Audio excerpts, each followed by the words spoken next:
Yes, for Eddy TV jimbaniza kati kano mwasibe muli mutya ngenda kubasa subscribing ate munyegene kade Rema Namakula akakasiza yebasiza Eddy Kenzo mbina byonna mwenda kubasa subscribing ate munyegene kade mbani updates ezina vali batimidika abali Saudi Arabia abali Qatar abali Jordan abasinziza mu gwanga lya Bahrain abasinziza mu gwanga lya Oman ntimwe bali okubanga mu following for Eddy TV.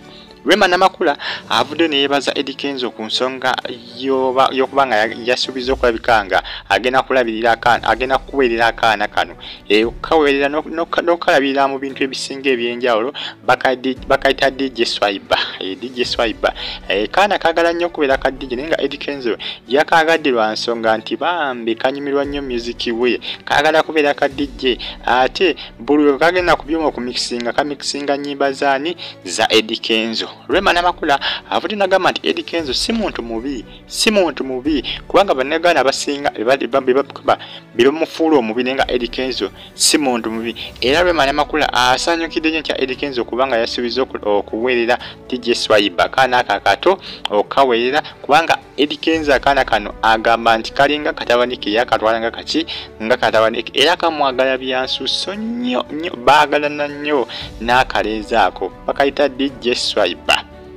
Swiper kagala nnyo okubeera ka DJ. Rema Namakula avudde n'agamba nti Eddy Kenzo ogwo omutima gwo agulina akufa dda lwakuba bannayuganda bebagala okubanga bamubigisa n'okulabika nga bateekateekawo embeera. Rema Namakula agamba nti yine Eddy Kenzo tebalina buzibu bonna newankubadde bakyawagala naye nga tebalina buzibu ndozolinga ekifaananyi ekyo kimu ku bifaananyi bidde bannayuganda bye batambuza ku mukutu ogwa social media ku mukutu ogwa Facebook nga balaga Eddy Kenzo ne Rema Namakula naye nga Rema Namakula avudde ng'agamba nti ye talina buzibu bonna ku Eddy Kenzo kyakoze era amusanyukiddeko agamba nti Eddy Kenzo kyakoze kirungi era agamba nti Eddy Kenzo ebyo ebintu abikolanga olw'ensonga nti alina omutima omuki omugabi era Rema Namakula agamba nti singa Mukama Katonda amuyamba n'omwana gwe baazaala n'abeera n'omutima ng'ogwa taata we kubanga taata we alina omutima omulungi Eddy Kenzo alina omutima omulungi era Rema Namakula asaba omwana waabwe abaana baabwe bonna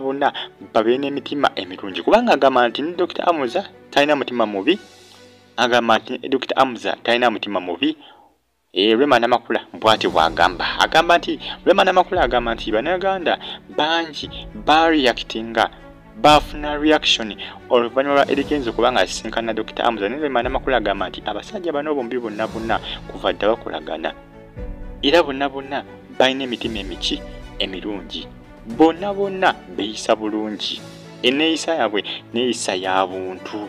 Rema agamba nti eri abantu abamu nga beeyisa mu nneeyisa naye nga si ya buntu nga mulaba muntu naye nga muntu ki ng'alinganga kisolo ng'alinganga bolaba ente naye nga ate muntu naye nga enneeyisa ye eringa ya nte eringa yeeyisa nga mbwa nga yeeyisa bubi naye agamba nti bano abantu bonna Eddy Kenzo ne Dr. Amuza enneeyisa yaabwe neeyisa nnungi nnyo era Rema Namakula yakisanyukidde nnyo ekya Eddy Kenzo okuba nti yakoze eki yasuubiza okulabika nga nti agenda kuweerera omwana oyo DJ Swiper. Olunaku olw'eggulo amawulire gaasibye gatambula ku mukutu gwa Facebook gakwatagana ku Eddy Kenzo okuweerera omwana mulenzi oyo DJ Swiper. Kamwagala nnyo ka DJ Swiper kaagala nnyo Eddy Kenzo nnyo nga gyenkomeza kyokka Eddy Kenzo kwe yasinzidde okuba nga agamba nti agenda kulabika nga akaweerera mpaka ku university. Mbagita Eddy TV subscribe like nga okomentingi ndowooza balengerawo DJ Swiper akosa ne Eddy Kenzo bwana buto kuva buto kati kaagala kubeera ka DJ kano. Eddy Kenzo yagambye nti kajja kwakivinga ekiti kugamba akalenzi kano ka DJ Swiper ajja kwakivinga dreams ze ajja kuzituukiriza ajja kuzikwasaganya era zijja kumala azituukirire. Bamuyita Edilisa Musuuza Eddy Kenzo bangi bavudde nga bamwebaza olw'omutima omulungi ogwo gwalina Eddy Kenzo bambi embeera agimanyi kyokka ebintu bya Katonda bannange musajja watu essaawa zino emirembe gy'alimu n'amaanyi g'alina mu ggwanga lyattu Uganda oyinza ogamba tasulangako ku street kyokola bise ebisinga omuntu ng'okyali mulamu munnange weesunengako bwesuni awo manya nti essaawa yonna obulamu busobola okutuka naye bw'ofa oba tokyalina pulaani naye omuntu kasita oba n'obulamu bannange n'obeera osula ku street ng'olina obulamu kiba kiwedde kiba malembe. Eddy Kenzo ani yali amanyi nti alibeerako omuntu ow'amaanyi? Ani yali amanyi nti alibeerako omuntu ow'akabi? Ani yali akisuubira nti alibeerako omuntu omukulu mu ggwanga lyattu Uganda? Ani yali akimanyi nti alibeerako omuyimbi ow'amaanyi n'okubanga atambudde amanga g'abazungu ng'ate ali mu ggwanga lyattu Uganda ng'ate yasulanga ku street? Ebintu bya Katonda yamanyi buli omu wagenda okulabika nga akyusiza obulamu bwe. Akadde konna konna akaddeko bwe katuuka buli kimu kyekola kyokka. Buli kimu kyekola tomenyeka na kumenyeka, buli kimu kiba kyekola kyokka. Eno bagita Faaji TV UG.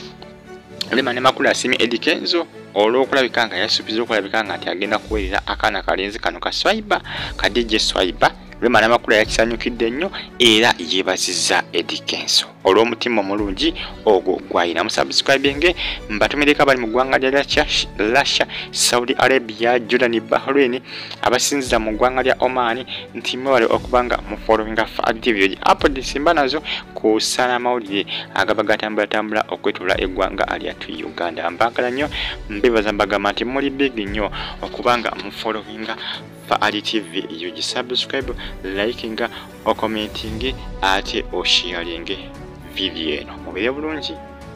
Mwera.